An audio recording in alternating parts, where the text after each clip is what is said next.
Whenever you join an organization, it is likely that the HR department has a very comprehensive orientation session for all employees. What's unlikely is that they have an orientation session for you. And as such, you're going to have to onboard yourself if you want to be successful as a leader whenever you change an organization or division. What does that look like? You have to practice what the Japanese call the Gemba Walk. I was introduced to the Gemba Walk when I was in engineering school.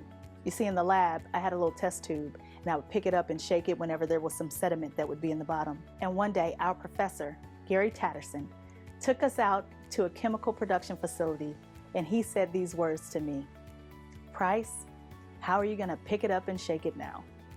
And we were looking at a 250,000 gallon building. That is why it's important to go and see.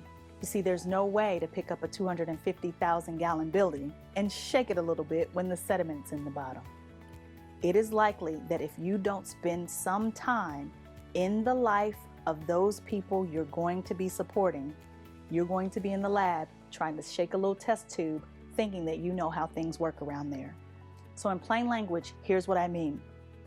For every single person on your team, I want you to spend an entire day shadowing them. You're going to do the work that they are doing.